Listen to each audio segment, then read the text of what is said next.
Вы просили, вы писали в комментариях некоторые, что мы не в окопах. Что вы на это скажете?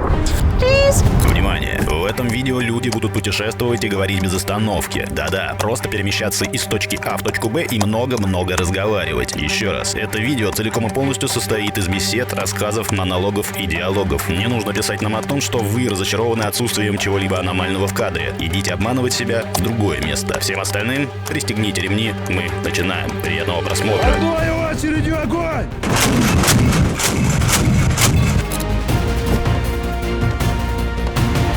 Итак, в новогоднем выпуске мы объявили, что отдадим свою буханку тому человеку, что сможет убедительно обосновать свою нужду в данном транспорте. Подавляющее количество ваших голосов прозвучало в пользу того, что машину следует отдать на фронт. В какой-то момент с нами связываются военные из Запорожской области и приглашают на экскурсию в зону специальной военной операции. Смотрите, парни, на будущее. Вот этот дом, где мы живем, может в любой момент прилететь сюда какая-то ракета. Учитывая мнение большинства наших подписчиков, становится понятно, где наш легендарный УАЗик найдет свое последнее пристанище. Как вы уже, наверное, догадались, эта история начинается в тот самый момент, когда мы решаем отправиться в зону СВО. Что же, это было самым долгим и странным нашим путешествием. С мистическими проявлениями какими-либо приходилось ли сталкиваться? Была мистика. Мистика, конечно, бывает. Конечно, бывает. Такое дело, как бы сказать, привидение нарисовалось одно. Вот этот же мужик появляется в окне на 10-м этаже. Вот такая мистика была. Приехав на место, люди не то, что как обычно это начинают высмеивать наше вот это увлечение, хобби, а с пониманием отнеслись, начали делиться историями. Я же сразу сказал, вы что, такие же ебаные, как и мы, что ли? Получается, Периодически ночью, сидя на позиции, какие-то отголоски происходят, как будто ребята отвечают или просят о чем-то, и у нас не особо кто хотел на эту позицию идти.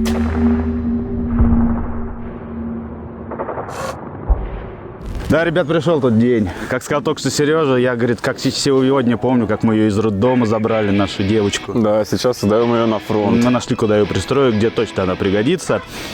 И, скажем так, это действие, оно коррелирует с 90% ваших, наверное, комментариев. Такие времена сложные, когда приходится выбирать, так скажем, в угоду большинству, что ли, на благие дела, на то, что очень важно, это помощь.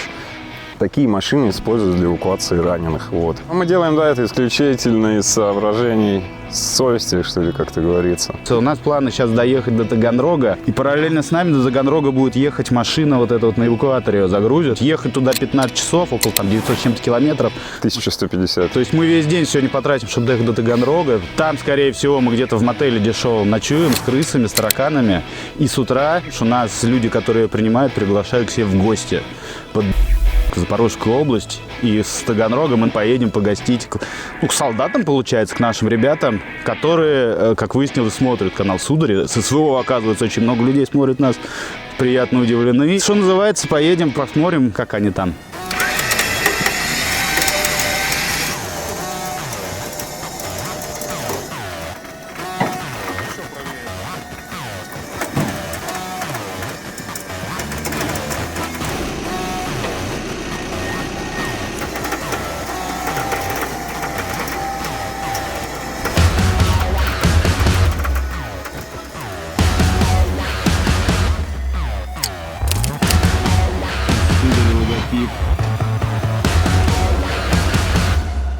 В общем, погрузили мы буханку на эвакуатор, и водитель нам, значит, говорит: если хотите, чтобы я ехал быстрее, доплатите мне за платную дорогу. Но, разумеется, мы отказались от этой услуги платной дороги, и потом в дальнейшем подшучивали, что водитель будет на сутки дольше ехать по бесплатной, чем мы по платной. Ну, получается, в тот день мы ощутили на себе старую русскую поговорку: тише едешь, дальше будешь. Да, кстати, с нами был 5-й член команды, это Сударь Виталий, который ранее уже был в наших выпусках и который успеет проявить себя во время этой поездки с лучшей стороны. Все, Троицк, мы покидаем тебя. Следующая станция Таганрог, Ростовская область.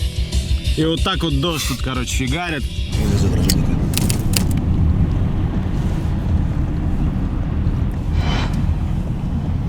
Все, тут наши пути с тобой расходятся.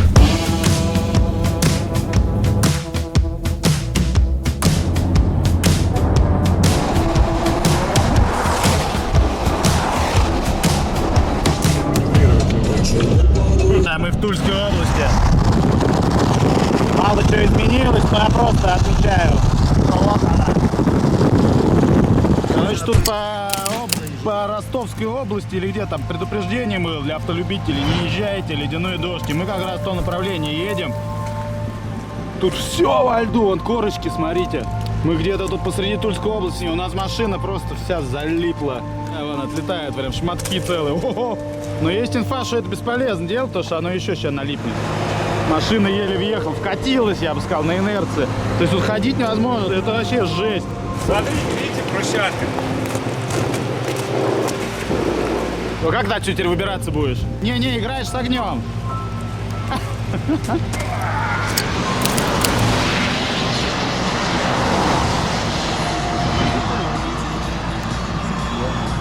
Попробую сейчас сесть в машину. Жесть, пацаны. Еле зашел.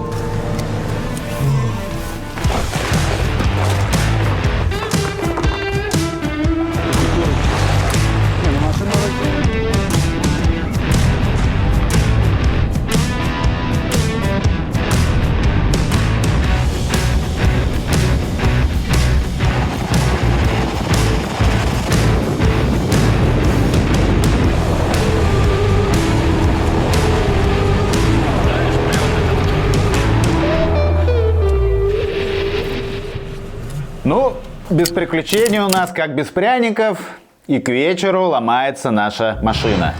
Такое дело, что под Воронежем проклятие буханки нас настигли. У нас много подозрений разных есть, машина что-то брыкается. Только СМС пришла: добро пожаловать в Воронеж. И на тебя. Что-то коробка передач заглючила, и ошибки на дисплее полетели. Что делаем, Серег? Мочевину заливаем. Мочевину? Мочевину. А что случилось-то в итоге? А? Что случилось-то в итоге? Я только знаю. Ну, мы не знаем, что делать, поэтому заливаем мочевину. Я понял. Если будет продолжаться такая фигня, есть шанс того, что мы никуда не попадаем. Но я понимаю, что это смелая мысль. Не каждый возьмет ответственность на себя, озвучить ее, но все к тому идет. Ну, если не починится само, как у нас это обычно бывает, само чинится все.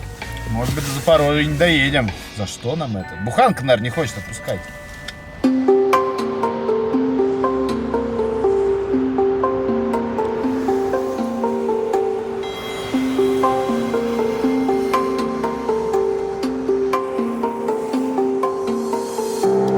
Для тех, кто думал, что мы шутки шутим, второй эвакуатор за сегодняшний день. Но есть нюанс. Такое приключенческое кино получается. Еще. Сюда чуть-чуть.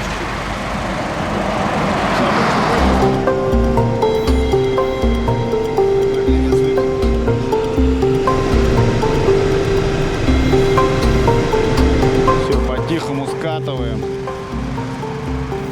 Давай, бодрячком идет. Давай. И тут, наверное, механик нужен, а экзорцист, чтобы дух буханки из нее изгнал. По-хорошему. Да, она так на ходу, но больше 50 не едет, педаль не работает почему-то. Сказали, завтра с утра без очереди подшаманят. Слушай, задом, в принципе, она нормально ездит. Может, задом можно тоже 130 ехать? Все, у нас такая дилемма, нас 5 было в машине, ну, как вы уже, скорее всего, видели. То есть классический состав плюс сударь Виталик 5. И мы все в такси не помещаемся. Мы сейчас отпарковались сюда машину. Илюша пошел на проходной ключи сдавать ремонтникам. Ну, сейчас надо будет вызывать такси до гостишки ближайшей, где мы Кости бросим. А вот ребята, там Виталик, Сережа, так озадачились тем, что Воронежская область до 22 часов пиво продают, что они прям отдельную группировку вызывают, ждут там такси, чтобы до ближайшей пятерочки успеть вскочить. Ну и, кстати, так, я не знаю, может, заметили вы, нет, это, ну, ночь уже на улице. Не знаю, как вы могли это заметить, но я вам даю подсказку. Темнота.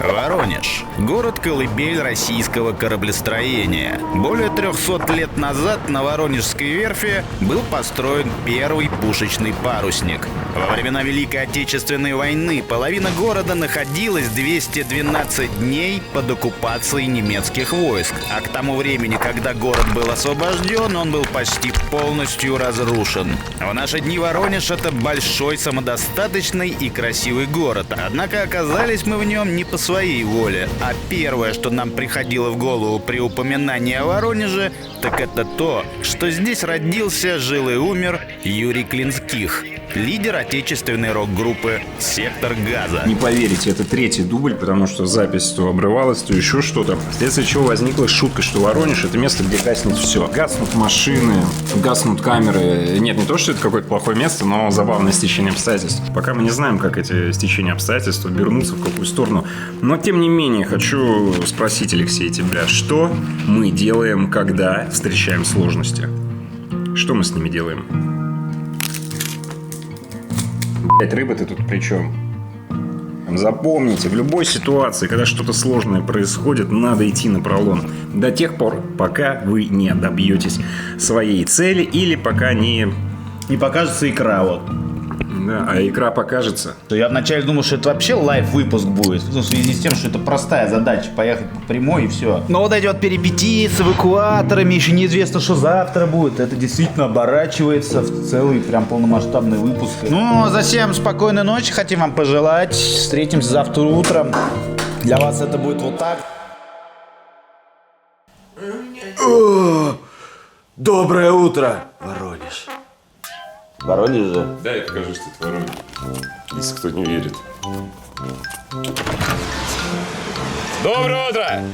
Мы в Воронеже! Да, в Воронеже. Слушай, а ты не уточнял, я тоже в Воронеже? Мы делать нечего, пошли прогуляться. Хотя бы вдоль своих этих отельных окрестностей. По машине все еще непонятки, уже обеденное время. Мы все еще не можем выбраться в сторону Таганрога. Мы все ждем, и уже от безнадеги опять дурные привычки покоя голове не дают буйной. А что такое? Я считаю себя увлеченным человеком. Это хорошо, когда человек увлекается. Илья звонит. Сань, слушай, там этот эвакуатор приехал, я тебе скинул в Телеграм номер и там цифры, сколько надо перевести. Я понял. Я думал, ты скажешь, что машину починили, блин. Не, слушай, скажи, а ключи от буханки где у нас? В этом, на торпеде есть бардачок. Все хорошо, давай. И документы все тоже там. Скажи ему, что не звонился на душ. Забудь этот номер. Вот почему мы достали банки, как вы поняли, мы предвидели этот звонок. Буханка доехала до Таганрога. Хотя бы буханочку доехал. За буханочку доехала. Можно считать, самая главная миссия. Половина команды на месте. Короче, дело такое, что мы второй вечер тут сидим, машину никак не починили. Второй день у нас вот такие напитки тут, ну, в меру, по чуть-чуть, чисто время коротаем. И Сережа на моих глазах первый раз чистит леща, которого я отказался чистить, потому что он потный. Видите, он весь блестит. Он только с пробежки, только из зала пришел. Опять же, мы не знаем, что внутри коробки. Быстро ли я не помогу с ней точно. И коробка сама по себе весьма сложная в процессе, то есть работы, частей и так далее. То есть это будет не быстрый и весьма дорогой ремонт. Могу сказать сразу. Будем машину сейчас забирать. Повезем ее на эвакуаторе в другое место. Нам подписчики посоветовали обратиться. Поедем менять масло в КПП, чтобы продолжить наш путь, надеюсь. Потому что есть вариант, что дело не только в масле. Вот.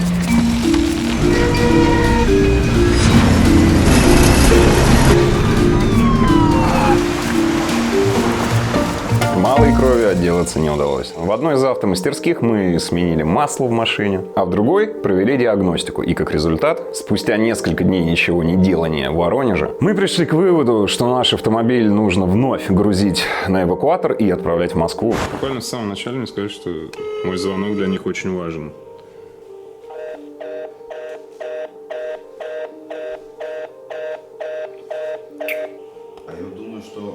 Каждый второй наш зритель пытался уехать из Воронежа в Мариуполь в ночь, вот, и ни у кого это не получалось. Мы подтверждаем, это действительно очень сложно сделать. Если вам резко захочется соленой селедки, там, сладкого арбуза или поехать в Мариуполь, вы что сделаете? Эвакуатор на Москву мы нашли буквально сразу, а вот найти трансфер до Мариуполя оказалось той еще головной болью. Никто не хотел браться за эту аферу. В какой-то момент мы даже нашли одного участника, который согласился нам помочь, но в результате он перезвонил нам минут через 5 и, что называется, соскочил. Он сказал, что, честно признался, мне немного страшно ехать куда-то дальше, чем Таганрог. Извините, парни, отбой. Смотрите, машина нужна, чтобы мы в Воронеже сели в нее и поехали в Мариуполь, а потом из Мариуполя обратно в Воронеж. Залог будет повышен от 150 тысяч.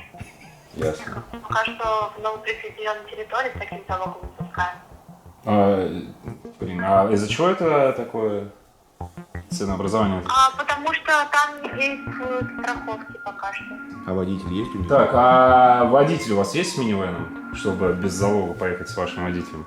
Нам надо, мы гумпомощь туда отвозили, нам надо встретиться, мы как журналисты туда бумаги едем. подписать. Нам надо, снять, как все получили там, взять интервью военных. Тогда надо будет согласовывать с руководством. Что, везде согласовывать надо с руководством. Девушка, а вы примерно, даже если согласовывать с руководством, можете сказать, это долго по времени займет? По-моему, на 8 мест нужно. Я не говорил, что нам 8 мест надо. У нас 5 человек, поэтому нужен минивэн. И у нас вещи еще. У нас просто, к сожалению, минивэна нет свободного сейчас. Так вы бы с этого и начали. Вы бы с этого и начали, девушка. Ладно, поняли. Всего доброго. В конце концов, когда мы уже отчаялись найти выход из сложившейся ситуации, все-таки мы натыкаемся на одного участника, который соглашается, на удивление, легко и быстро помочь нам в нашей ситуации, и у него был свой минивэн, который должен был за нами там через несколько часов заехать уже. К тому времени уже пошел 4-й календарный день нашего пребывания в Воронеже. А мы вместо того, чтобы чуть-чуть поспать перед длительным трансфером, начали допивать остатки горячительных напитков. Те самые, которые вредят вашему и нашему здоровью. Короче, меньше чем через час уже должна за нами вертушка приехать. И нас ожидает 15 часов увлекательного трансфера до Запорожской области. Как видите, мы не отступаемся. Это уже дело принципа. Наша машина уехала на эвакуаторе. Приехала вертушка за нами. Продолжаем двигаться, хотя надо было бы, наверное, и остаться. Но чем больше знаков указывают на то, что ехать не надо, тем больше мы хотим ехать. Тем больше мы хотим ехать и больше азарта. Потому что что же там такое должно произойти, что туда не надо ехать? Знаешь, даже страшно знать. А ты ездил уже? Несколько раз заказов, но это не брал. Ни разу. Все отказывался. А если не секрет, чего ты раз решил взять? Это самое. Думаю, мне ехать. Думаю, в субботу заказ еще один был как раз в тех районах.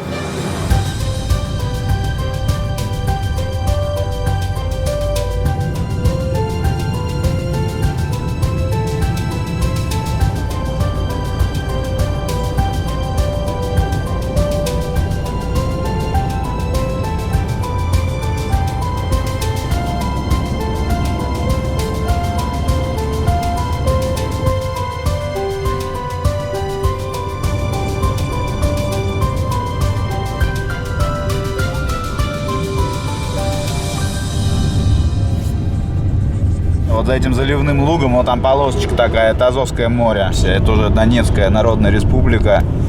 Ну смотри, как красиво. Но в целом, не скажи мне, что мы там куда-то заехали на такие особенные территории, я бы даже разницы не заметил.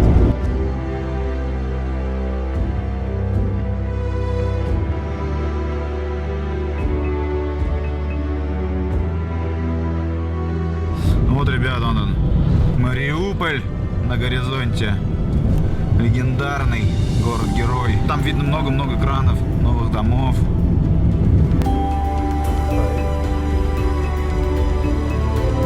О! От заправки что осталось?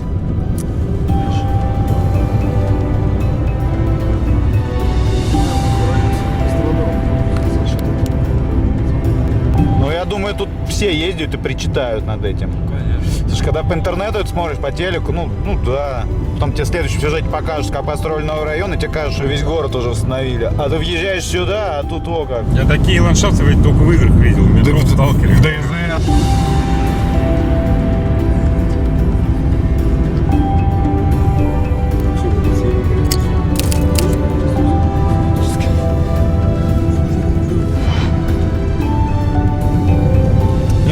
что, говорится, называется, без комментариев, да? Не, ну тут больше всего жести было.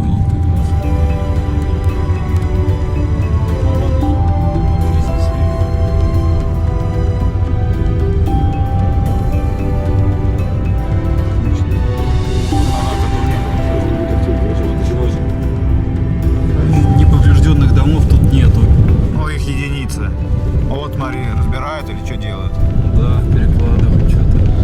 Вон советская еще звезда какая-то наверху.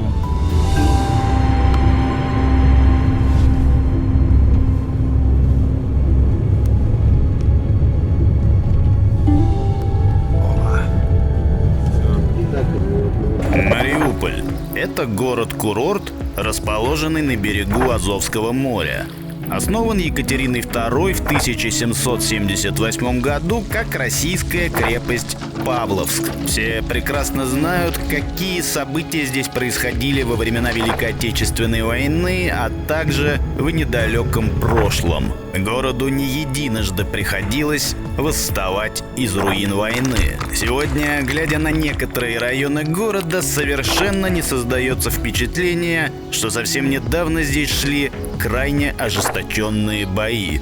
Город восстанавливается, гуляют люди, теплится надежда на светлое будущее. Для нас же Мариуполь является перевалочным пунктом, откуда нас вот-вот должны были забрать военные и отвезти в следующую локацию. Прощай, Воронеж, здравствуй, Мариуполь. Мариуполь встретил нас вот таким кафе замечательным и ореховым элем. Здесь мы, к сожалению, ненадолго. Великолепно. Великолепно? Да, очень вкусно. Да. Нектар. Такой нигде не пробовал. Ну, представьте себе, как вот выглядит здание, в котором мы находимся. То есть верхние этажи, они все там повыбиты, стекла, в какой-то пленке все облеплено.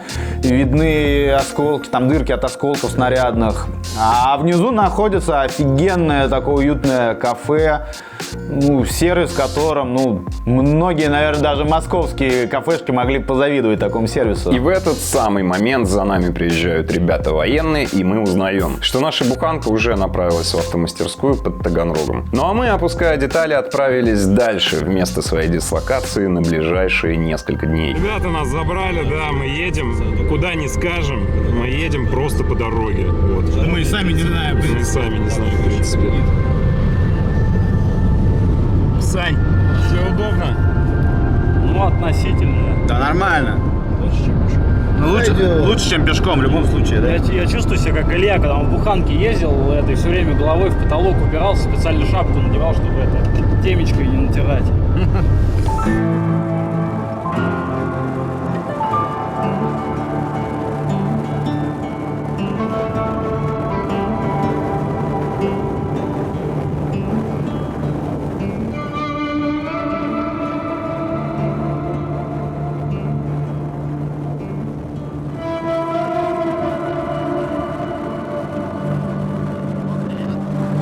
Нас в Мариуполе встретили ребята и куда-то отвозят. Мы пока не знаем куда, а даже когда узнаем, вам не скажем.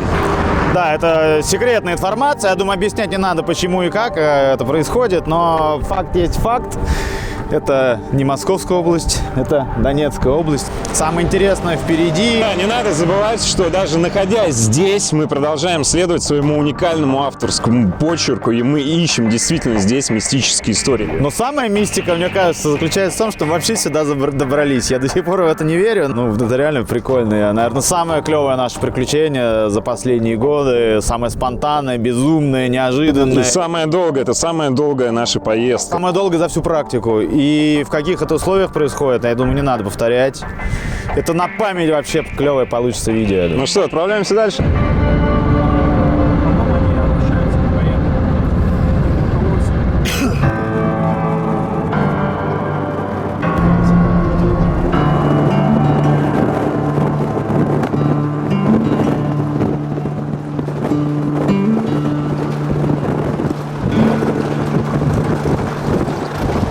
Что ты говоришь? настолько атмосферно, слов вообще нет, ребята. Ну не знаю, на самом деле, знаете, если опустить такие детали, что что-то разрушенное, старое, плохое, то смотрится это просто максимально колоритно. Вот. Да я бы не сказал, что это прям сильно разрушено. Тут, видимо, просто есть много грузовой техники. Ну, я имею в виду, смотри, здесь везде мусор. То есть здесь нет такого, наверное, бычок выкинуть. То есть здесь люди живут по закону жизни. Ты живешь жизнью одним днем. Ну, условно говоря, у тебя нет вот этого эстетично-гурманского настроя. Все сложить, пластик в пластик. Я не говорю, что это плохо. Но вот здесь самая настоящая жизнь. Вот от слова «жить». Жизнь. В общем, заселились мы в кое-каком населенном пункте, в кое-каком здании, под крышей которого нам ближайшие 3 дня предстояло жить вместе со штурмовиками и инструкторами. На удивление, ребята военные оказались максимально, наверное, на одной волне с нами, и общение с ними давалось нам легко и непринужденно. Первые сложности, которые происходят, как правило, идут потом к такому шикарному результату. То есть мы все равно своего добились, мы сюда приехали. Как из принципа уже. Да, мне Серега когда сказал, на автобусе едете, блин, пацаны с принципом. Да, мы так и сказали, что если что-то там не получается, то надо не обращать внимания на знаки, а гнуть это все дальше. Мы по-другому сформулировали.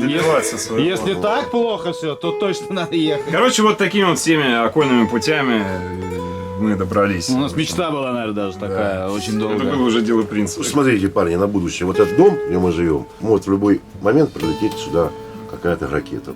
Это про нас, но только все выживут. У нас все с хэппи-эндом. Не, выживаю только я.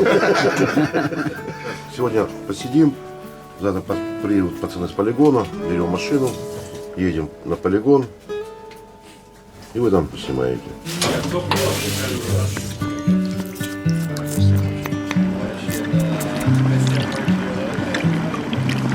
Ну что, как там говорят, вот товарищ, я слышал, вы умер. Не чокаясь? За пацанов. Пускаем землю пухом. Всевышний их любит, оберегает. И дожидаются нас, когда мы придем к ним. И вместе жахнем еще по рюмочке, да? Слушай, ну а были такие ситуации, когда вот чуть, ну все, ты думаешь, тебе, пиздец?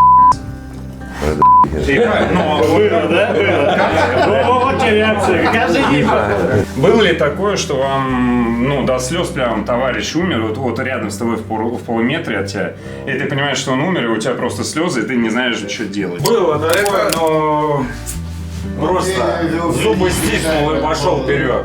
Но ты будешь об этом думать во время боя, да? Потом. Ни о чем не думаешь.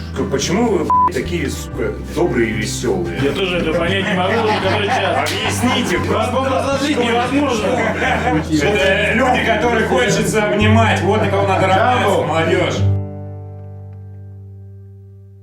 Ну что, ребят, доброе утро. Погода сегодня отличная вообще. Солнышко не светит, ветер пиздец сильный какой.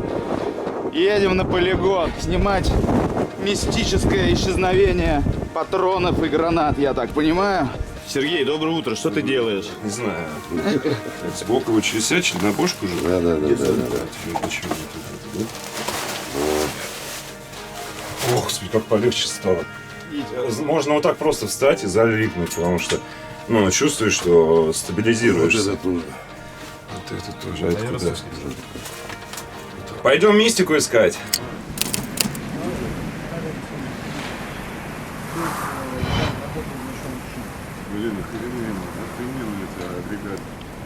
Серег, что это у тебя? Это, Кощея искать сейчас будем, бессмертного.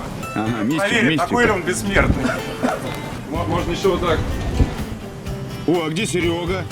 Меня не видно? Нет. Я тут. Верни, вот теперь видно. Не делай так, слышь. Второй сударь прибарахлился. В общем, удобно.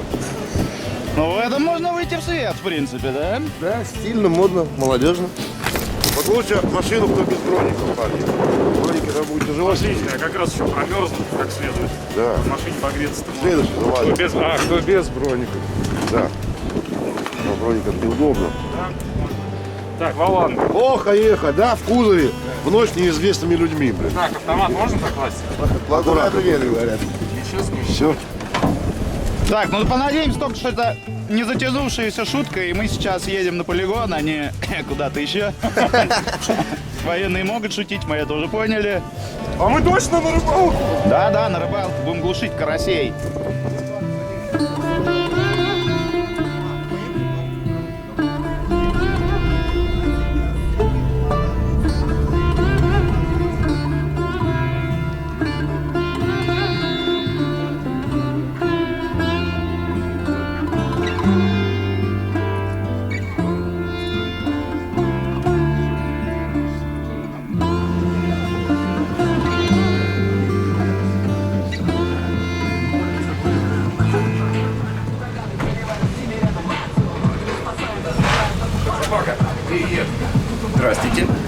Так я в магазин еще не ходил.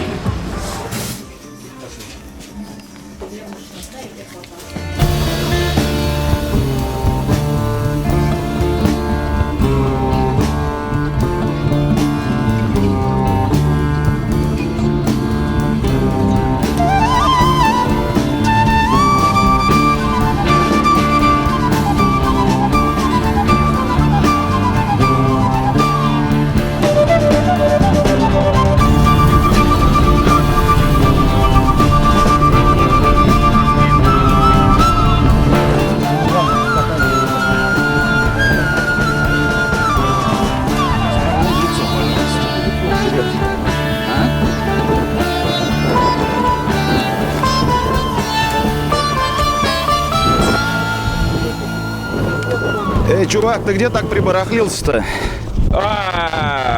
Тут такое дело. Тут, как бы сказать, привидение нарисовалось одно.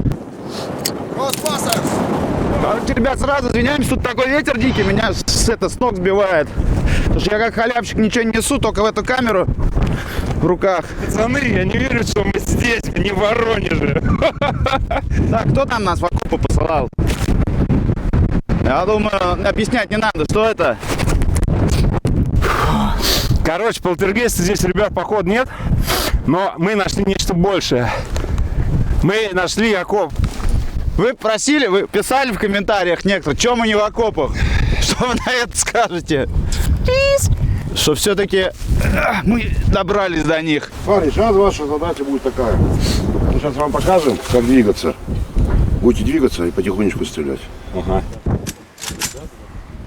А там привидение. Призрак на 12 часов.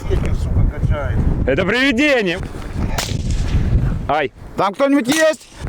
О, это вот аномальные лосиное говно, короче, да? Вот мы теперь запомнили, как оно выглядит. Так, Виталя пошел.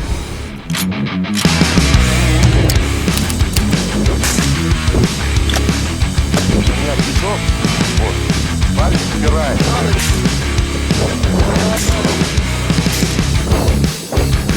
Там до упора, в общем.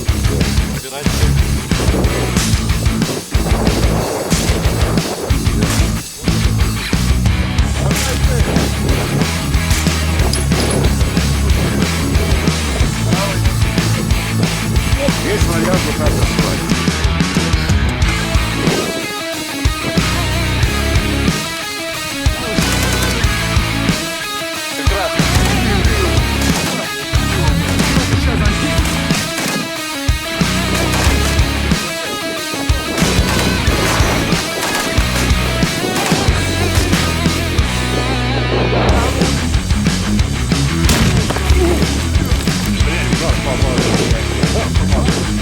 Хотя другое чувство.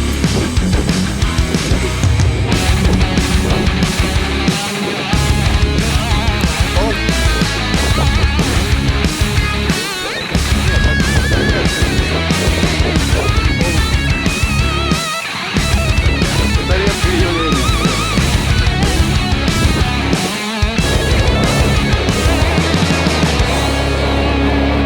Кидай, раз, два, три. Норм, пацаны. Блин, красота.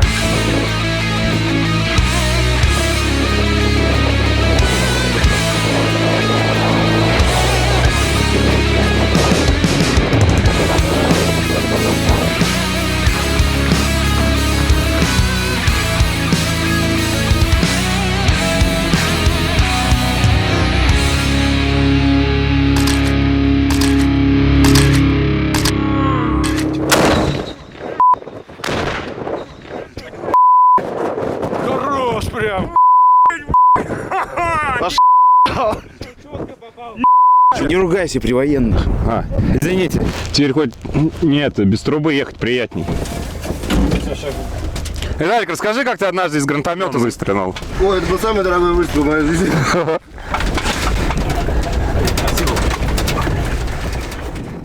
я и Илья отправились на Азовское побережье, откуда мы должны были ехать на еще один полигон и оттуда отправиться еще кое-куда. Остальные участники экспедиции остались в лагере записывать интервью с военными. Да, только таким образом мы смогли наверстать упущенное под Воронежем время.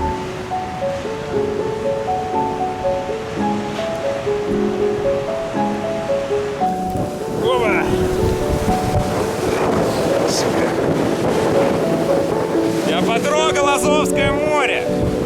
А потрогаю еще разок я. Смотри. Давай, Серега, тебе. Опа! Правда, потрогал. Да.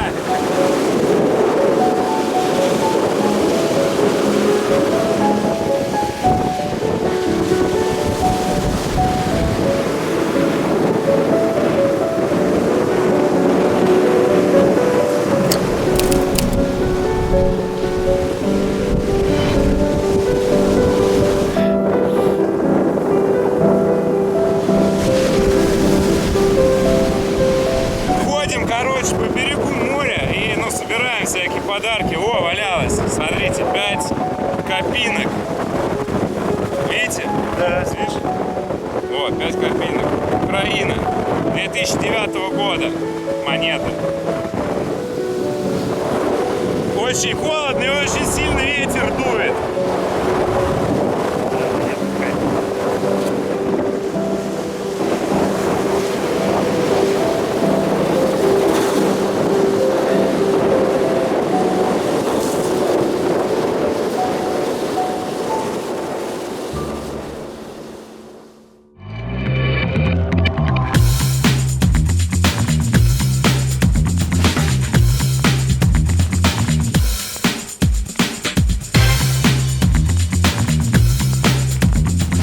Дорогие друзья, если вы хотите, чтобы ваше видео выглядело так же, обращайтесь к нам в posttravel.ru.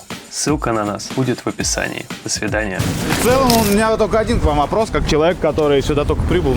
Каков вообще ваш настрой? Однозначно настрой боевой, настроены позитивно, оптимистично. Победа за нами, 100%, мы в это верим, мы знаем, к этому идем потихоньку. Ну что еще сказать? Всем ребятам держаться, всем ребятам спасибо. Мы с вами. Конечно. Я не могу не спросить один вопрос. Что-нибудь мистическое что-нибудь бывало у вас? Мистика, конечно, бывает. Конечно, бывает. Особенно, когда... прилеты. Да, прилеты. Вроде рядом падает, а не задевает никого. Вот это разве не мистика? Все здорово, ребята. Вам спасибо за такой проект. Красавчики. Смотри, какая штука. Видишь? Смотри, а сзади меня кто? Поле. Вот. Ну что, отправляемся в путь. Сейчас Илюха, будет кадры нам добывать из кузова, так скажем, как это. А потом посмотрим, как эта штука в действии работает. Вот. Держится все! По кругу ничего не буду показывать, запретили. Да. Ага. Вот так вот стоим тут. Держимся, едем. Ну а в целом с мистическими проявлениями какими-либо приходилось ли сталкиваться вообще там, в окопах или на гражданке, может быть? Была мистика. Мы наблюдали, склон горы, который очень крутой. И большими прыжками перемещалось что-то. Мы четко понимали, это не барс, это не... То есть это на двух ногах, абсолютно мы офигели. Может, это, как говорят, что Бигфут там, или как его называют, но это была удивительная вещь. Гигантские прыжки на возвышенности, по склону, это умиляло, по крайней мере. И мы четко понимали, что это не люди, и это не человек. Так вот один раз пришлось увидеть там, и достаточно любопытно все это выглядело.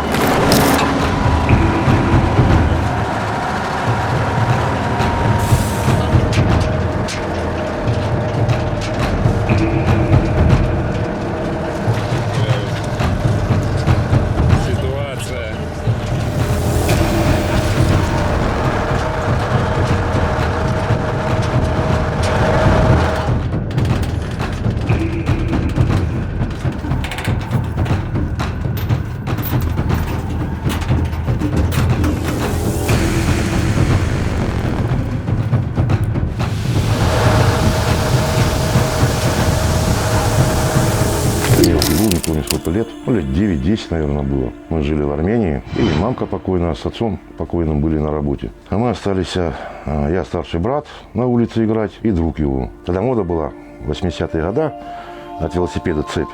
Идешь и по асфальту бьешь, искры летят. Ну, я у брата выпросил, накосячил, он мне дал подзатыльник и отправил домой. Я когда шел домой, мы жили на 10 этаже, дом был 14-этажный. Я подходил к лифту, со 2-го этажа спускался мужик. Весь в черном. Не было лица видно, то есть капюшон. Ну, как вот многие говорят, смерть приходит. Только он весь в черном, перчатки, все такое. Я ему протягиваю руку и говорю такие слова: «Пап, дай деньги». Я не знал этого мужика, кто он, что. Но почему-то вот эти слова мне вышли. И мужик достает тогда пачку пресс, денег по 25 рублей. Это бешеные деньги были. И начинает протягивать мне. Я не знаю, как увидел брат это сдалека, сквозь стенку, то есть непонятно было. Он побежал в подъезд, начал орать, и мужик просто так растворился, исчез передо мной. Такая штука, я просто еду по полигону, вот эти вот взрывы, стрельба, снаряды из РПГ летают, вот там прям ребята стреляют.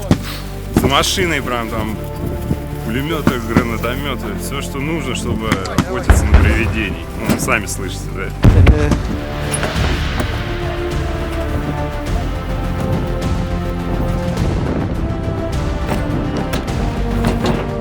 Нам приехали, вам тоже бою. Бою, все. А каков вес одного снаряда такого? 3 килограмма 100 грамм. Я тебе, если хочешь, дам техническую документацию по нему. Снимать можно все? Конечно. Да, ты в самом камеру вверх только не поднимай, чтобы бока не было видно. Вообще без проблем. А так снимайте все. БТР тут можешь поснимать. Туда можно? Конечно. Вот, ребята, это подготовка. Вот, ребята готовят вот эту прекрасную, красивую пушку, чтобы из нее Тут 2 сиденья. Собственно, на одном из них я ехал, пока мы ехали сюда. Да, я так понимаю, для наводчика, да, сиденье, и для стрелка, собственно? 2 наводчика, для них сиденье. А, 2 наводчика, понятно. Держи за что угодно.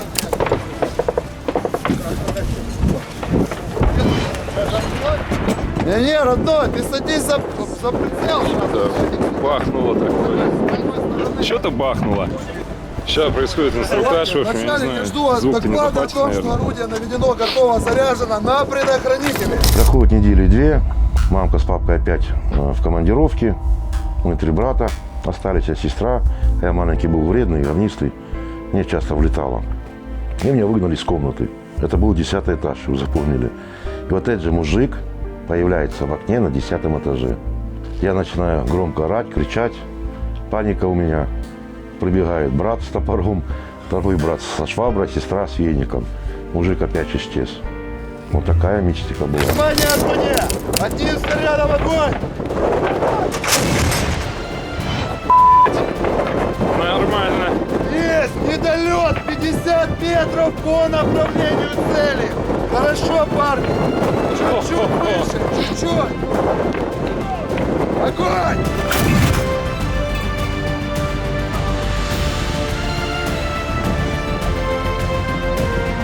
Когда он орет, выстрел, ты тоже ори! Выстрел! Чтобы у тебя разбили. Чем меньше калибр, тем человеческому уху тяжелее переносить выстрел. Ждем доклада о том, что орудие наведено готово. Готовности, огни в огонь!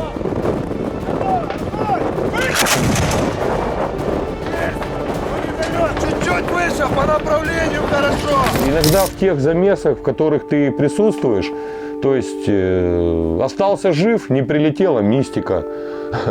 Ну, даже трудно сказать. То есть, может быть, оно и что-то рядом и происходило, просто это было не видно.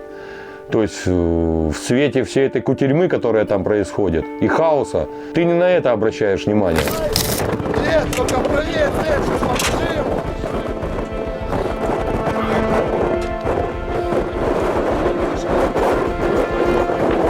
Ребята, привет!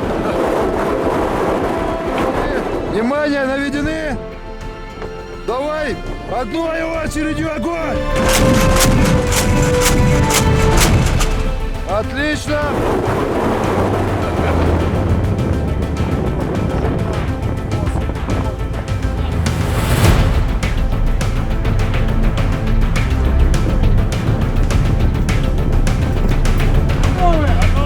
Очередью огонь!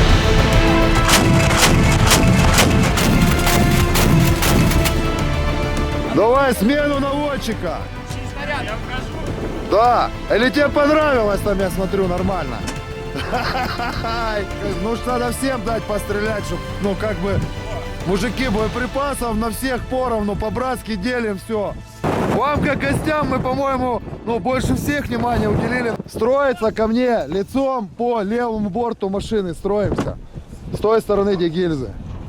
Сейчас будем обряд посвящения в артиллеристы производить. Ну, слушай, ну, может, на позициях там что-то странное, мистическое, необычное замечал, нет? Ты знаешь, были случаи, когда участки, где, вот, допустим, до этого происходили события, да, а в последующем проходило какое-то время, и там уже этого вроде нет, и просто дежуришь, ну, несешь службу, сдерживаешь, да, и периодически ночью, сидя на позиции, какие-то отголоски происходят, как будто ребята отвечают или просят о чем-то, и, соответственно, оттуда немножко это не по себе становится. Да, есть такое на самом деле, и это не я один говорю.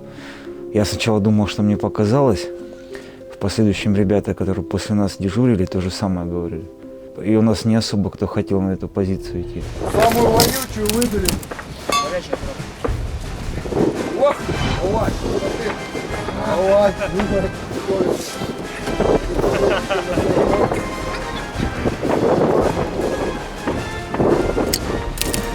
Восхищаются. На боевые ездили. Да, внимание, взвод. Гоп! Первый. Пошел, шаг вперед. Второй. Пошел, шаг вперед. Третий. Пошел, шаг вперед. Пошел. Пошел. О, у кого поджопник есть. Пошел. Пошел. Пошел. Все. Вот мне нравится смотреть постоянно Задорнова. Красавчик. Он всегда, это да. Он всегда говорит, смотрите Обидная мультики. утрата. Мультики смотрите, сказки старые. Там все есть. А что, у вас тоже нету Wi-Fi? Нет. Не работает. Вай-вай ушел, братан. Ушел Вай-вай. Ой, конечно, ребята, я приятно удивлен, что приехав на место, люди не то что, как обычно, это начинают высмеивать наше вот это увлечение, хобби, а с пониманием отнеслись, начали делиться историями. Я просто в культурном шоке, я по-другому это никак не назову. Я же сразу сказал, вы что, такие же как и мы, что ли? Получается. Лех, смотри, возьми туземцев, которые не знают ни математику, ни литературу, да? Ну почему-то они, сука, всю звездную систему знают. А у нас только вот начали в каком веке изучать звезды, планеты, блин. А туземцы до этого уже все знали, блин. Ну, не предполагали, я бы сказал. Нет, так большинство все туземцы знают. Большая медведица, там, ковшик, скорпион. Откуда они знают? Вот я вам, ребята, могу рассказать другую историю. Ну-ка. Что такое время? Время это дьявол. А, время это дьявол. А Бог это микробы. Мы зависим от микробов. Мы живем в микробах. Если микробов не будет, у нас сколько микробов? Нас не будет существовать. А время это дьявол. Никуда не денься. По-любому попадешь. Ну, даже микробы съедают. Друзья, спешим напомнить вам о том, что у нас имеется свой телеграм-канал, а заодно хотим рассказать, почему вам следует на него подписаться. Во-первых, фотокадры и видео о поездке в зону СВО подписчики нашего телеграм-канала увидели еще в феврале. В телеграме мы всегда публикуем задолго до выхода выпусков материал с места съемок. Во-вторых, в телеграме периодически выходят эксклюзивные публикации с кадрами, не вошедшими в основной выпуск. Этот раз не будет исключением. Добавочная мистическая история от военных, расширенное интервью с ними же, смешные забракованные кадры — все это рано или поздно мы опубликуем в своем телеграме. Ну и в-третьих, подписавшись на нашу телегу, вы всегда будете в курсе всех наших дел из повседневной жизни. И еще, если вдруг YouTube посчитает, что текущий выпуск нарушает все мыслимые и немыслимые правила платформы и удалит нам канал, в телеграме мы точно никуда не денемся. На обратном пути военные завезли нас с Ильей в одну локацию, про которую несложно найти информацию в интернете. И да, именно поэтому мы не можем говорить конкретные какие-то вещи, чтобы не спалить это место. Сейчас с Ильей буквально часик мы будем ехать опять на любимой буханке. Едем, собственно, мы в некую деревню, собственно, снимать то, зачем мы приехали. Есть там дом один, Вот, возможно, получится там укрыться.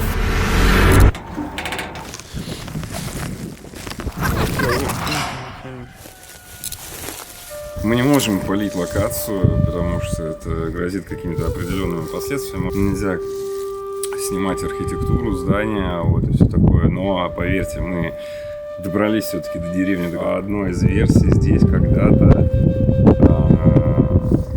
жила не очень хорошая женщина. Вот, я не знаю, ведьма, она не ведьма, как это правильно назвать. Учитывая вообще специфику места, где мы находимся, это зона специальной военной операции, вот, то это довольно-таки интересный опыт. И хотим, собственно, провести эксперимент, который мы проводим обычно, но остаться на ночь, расставить ловушки какие-то. Вот этот дом, 100% этот дом. И буквально на пороге дома натыкаемся на такой подвал, что ли, не знаю, погреб, может быть. Кстати, да, у меня рюкзак с вещами со мной, плюс у Илюхи там какие-то вещи. Нам, понятное дело, все не нужны для, так скажем, пребывания нашего в этом доме.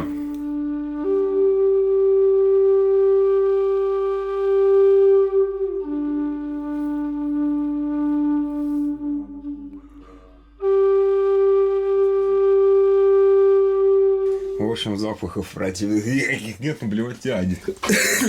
Коса, наверное, траву косит. Поле было когда-то, наверное. Здесь, где-то здесь мы, короче, обоснуемся, наверное, не знаю. Или во второй комнате.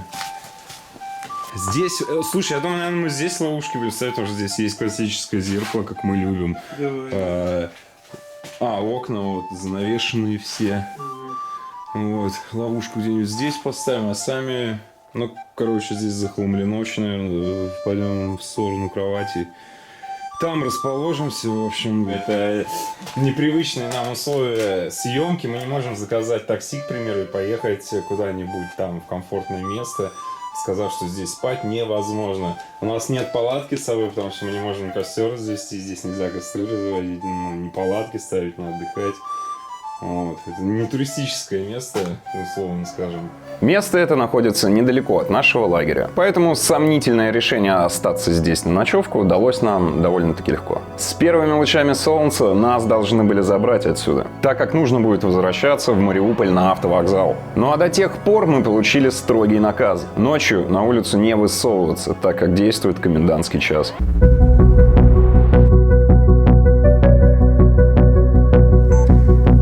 Перехожу снова в режим ночной съемки. Мне очень интересно узнать, что там внизу в этом подвале, потому что, учитывая специфику обстановки, где мы находимся, там может быть, не знаю, может быть ничего не быть, может быть там сокровища. Скорее всего, там ничего, как обычно, нет, но для контента, потому что, учитывая тот факт, что мы вас лишили дороги, окрестностей, пейзажей, то придется выжимать по максимуму из этого дома. Поставь, наверное, на камеру на паузу пока нам, потому что нужно будет поискать сейчас средства, как-то залезть. Смотри. Что там? Просто шумы посторонние немножко напрягают, учитывая, что... Выключи свет, это военная полиция, как о них может быть. Короче, ребят, такая тема, что здесь тем, чем мы занимаемся, заниматься нельзя. Тем не менее, я нашел вот этот крюк, а это крюк наподобие такой, про который нам все солдаты рассказывали. Я знаю, что довольно популярная тема. Это вот веревка. Нужна, короче, еще веревка. Веревку сейчас поищем. Его кидают и подтягивают, проверяют, заминировано ли тело, или какая-то преграда.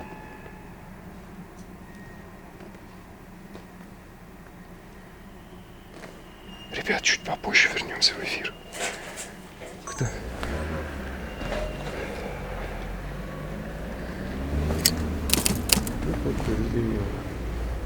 Иди сюда. Сейчас веревку найдем. Я прям буквально сейчас на ощупь буду выходить. Я ориентируюсь, чтобы вы понимали, исключительно по камере. Илюх, стой на месте. Я тебя сейчас... Что-то происходит просто. В смысле? Что-то происходит? На улице? Короче, ребят, здесь трындец. Я серьезно говорю, здесь военная полиция и вот эти вот шутки, все, чем мы занимаемся, очень будет сложно объяснить. Вот, но тем не менее, все-таки мы это сделаем. Вообще иду на ощупь, как котенок. Смотри, крюк я здесь пока отложу. Сейчас мы пойдем искать веревку. Включимся чуть попозже. Там этот... Ой, блядь. Я не сразу понял. Я думал, ты здесь стоишь, а ты здесь. Ладно, короче, ищем веревку. Сейчас я нашел Где она? Где-то это шланг какой-то. Я нашел веревку, что-то привязать, блядь, ни хера не видно. Да нет, я здесь ее видел, я тебя сюда и позвал. Вон она.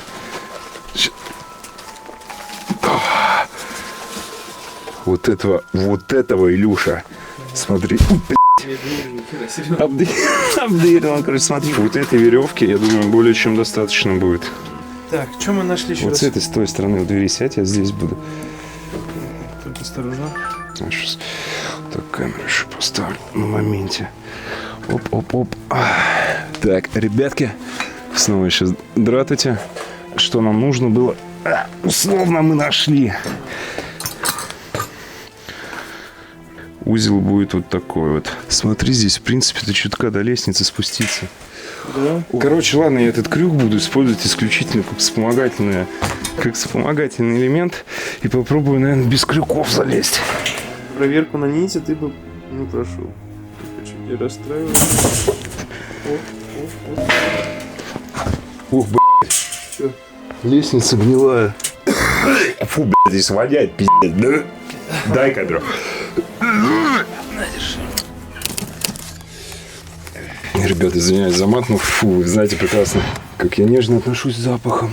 Вот веревочка нас сидит. Слушай, это какой-то... Блядь, я чуть не упал. Это какой-то... Как знаешь, это даже на подвал не похоже. Бункер какой-то здесь, может... Ну, не бункер, а укрытие. Здесь, получается, погреб, чтобы спрятаться. Тут даже... Фу, блядь. Блядь, херня какая-то. Блины какие-то. Чего это? Что там? Подожди. Блядь, Илья. Здесь автомат лежит. Ты чё, может не надо его трогать? Это как бы... Да, Сережа, это же...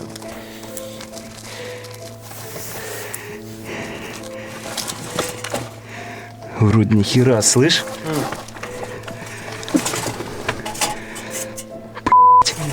Автомат.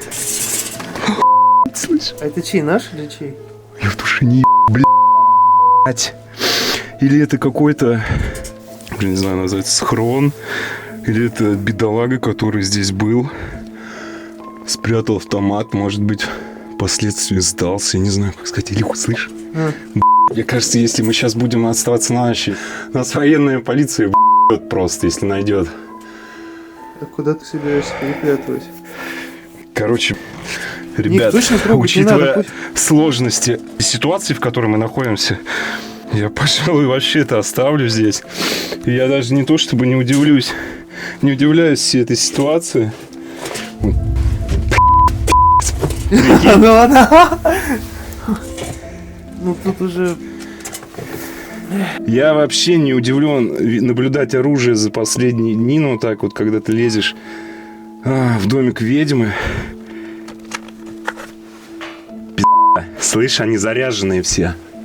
Ну, значит, слушай, кто-то недавно, да, не слушай, они новые. Не-не-не, я назад это... Как это... Сейчас, пацаны.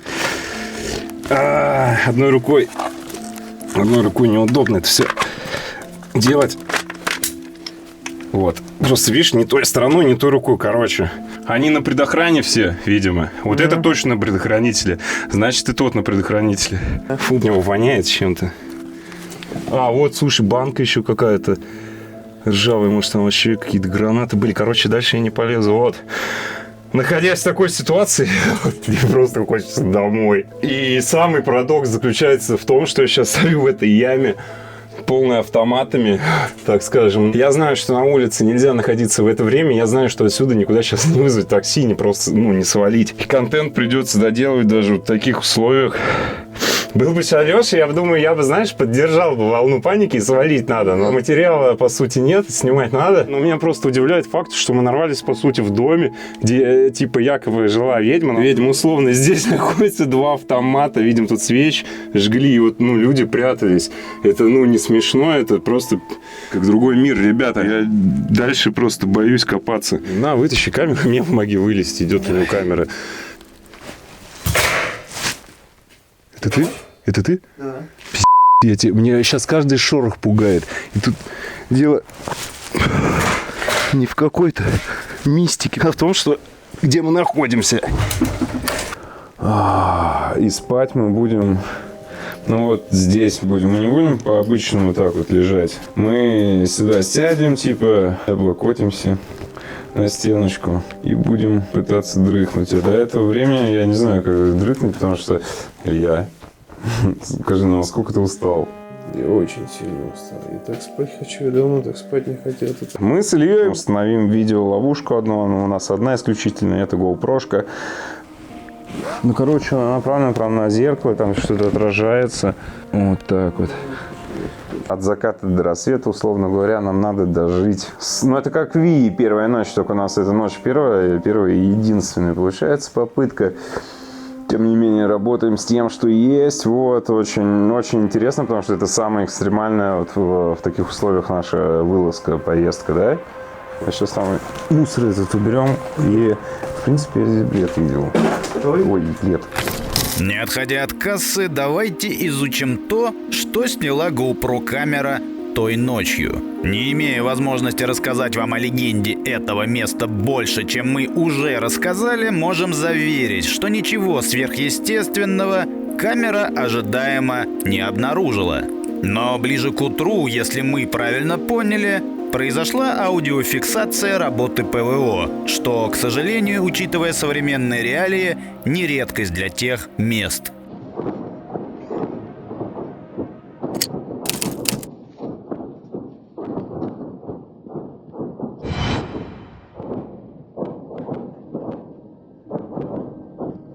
Под утро Илюха с Серегой вернулись буквально в последний самый момент, перед самой отправкой на Мариуполь, на автостанцию. Первое, что они сказали, это то, что они нифига не выспались, потому что всю ночь над ними работало ПВО. Странно, а у нас ничего слышно не было при этом. Ну, либо я не слышал, потому что очень крепко спал той ночью. В любом случае, вещи уже были собраны, и надо было уезжать. Но самое, что странное, уезжать вообще не хотелось. Вынуждены сообщить, что мы собрали свои вещи и готовимся отчаливать. На улице там еще только-только светает.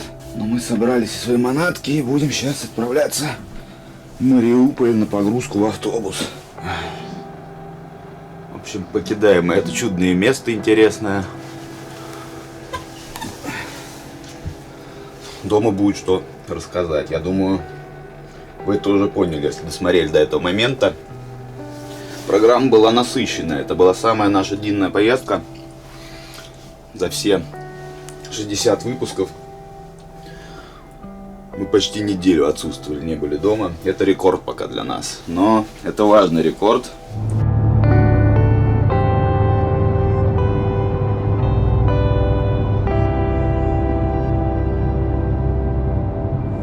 Все, покидаем Запорожье, въезжаем в Донецкую область. Тут уже недалеко до автовокзала.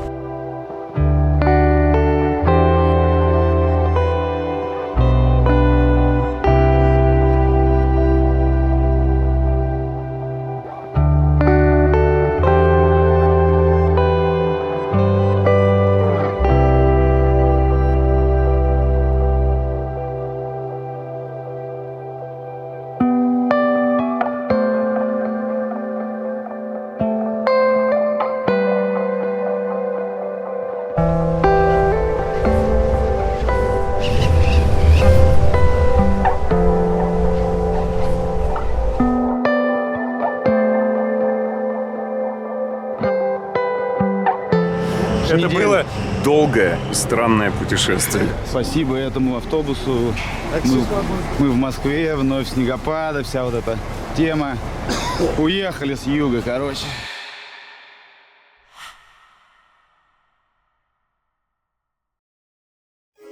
За нашу советскую родину, за оборону Москвы. Это единственная, пожалуй, медаль на сегодняшний день, которая осталась у меня от одного из дедушек. Из-за того, что вот внуки такие, как я, когда маленькие, все это воспринимают как игрушки и выменивают на что-то. Ну, знаете, детство такое. Выменивают, теряют, ничего не сохраняется. А в итоге вот сидим в поле так вот с одной медалью И когда уже понимаем, что надо было бы беречь это с детства, но, как говорится, осознание пришло позже. Поэтому, ребята, призываю вас, храните память о ваших предках у себя вот с малых лет, потому что со временем, с годами у нас ничего не останется, кроме каких-то артефактов, которые вызывают у нас воспоминания и эмоции. У меня тоже такая от бабушки. Ну, от меня, в отличие от Сергея, я никуда медаль не девал.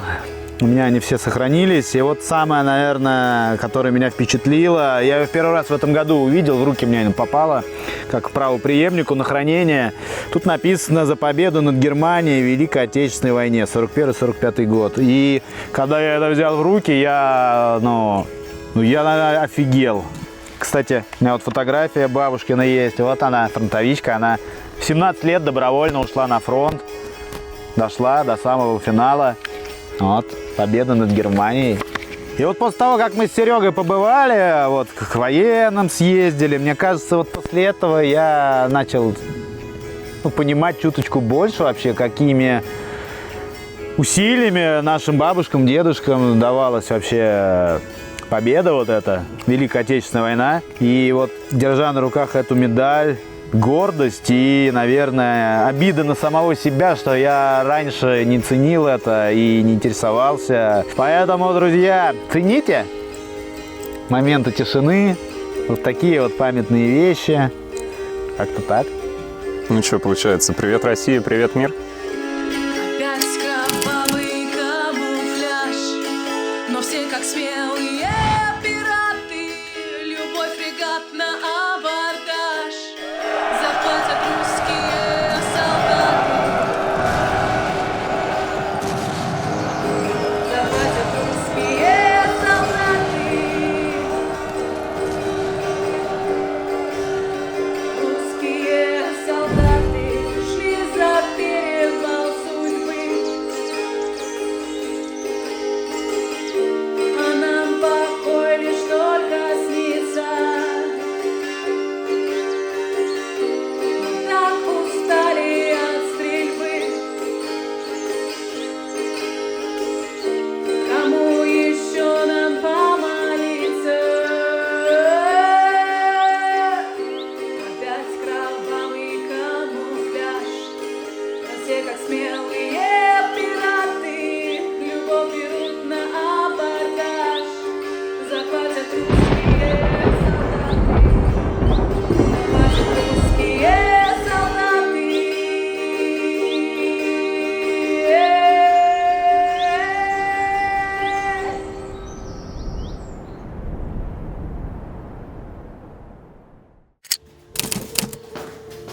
Тайная комната. Здравствуйте.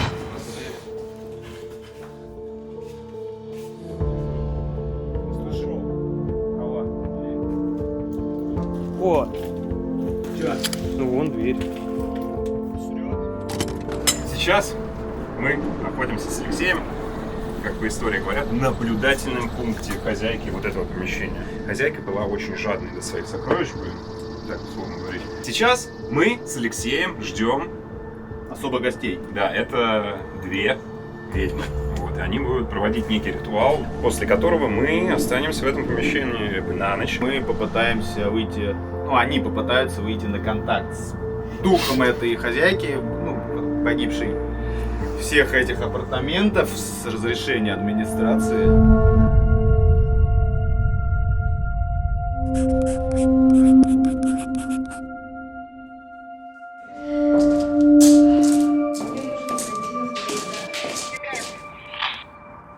Да.